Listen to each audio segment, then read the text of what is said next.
ഇന്ന് നമ്മളൊരു ചക്ക കൊണ്ട് ഒരു ഹലുവയാണ് ഉണ്ടാക്കാൻ പോകുന്നത്. നന്നായി പഴുത്ത ചക്ക നമുക്ക് ചെറിയ ചെറിയ പീസാക്കി ഒന്ന് അരച്ചെടുക്കാം. അരയ്ക്കുന്ന നേരത്തേക്ക് നമുക്ക് ഒരു ശർക്കര പാനി ഉണ്ടാക്കാം. ഇടയ്ക്കിടയ്ക്കൊന്ന് ഇളക്കി കൊടുക്കണേ. ആ സമയം കൊണ്ട് പഞ്ചസാരയും ഏലക്കയും പൊടിക്കാം.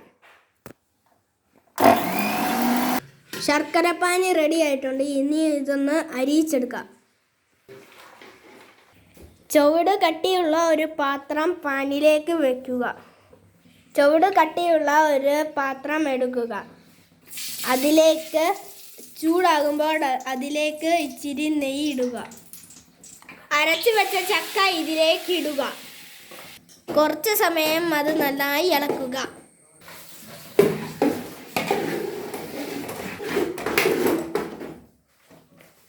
തണുത്ത ശർക്കര പാനി എടുത്ത് ഒഴിക്കുക. അതിനോടൊപ്പം ഇളക്കുക.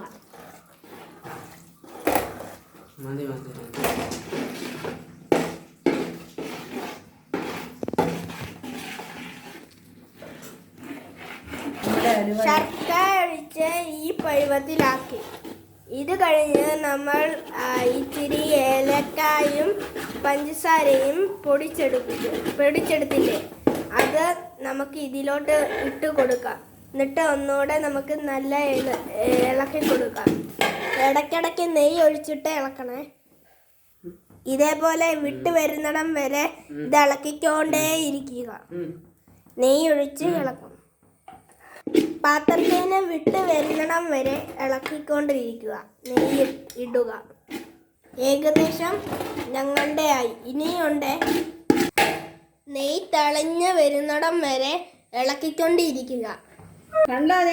അപ്പൊ പാത്രത്തിൽ നിന്ന് വിട്ട് വന്നേക്കുകയാണ്.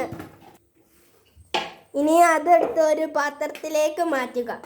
ഇത് പാത്രത്തിലേക്ക് മാറ്റി ഇനി ഒരു 5 മിനിറ്റ് തണുക്കാൻ വെക്കുക.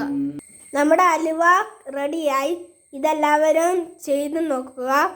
വീഡിയോ ഇഷ്ടമായാൽ ലൈക്ക് ചെയ്യാനും ഷെയർ ചെയ്യാനും മറക്കല്ലേ. മറ്റൊരു വീഡിയോ ആയിട്ട് വീണ്ടും വരാം. ബൈ.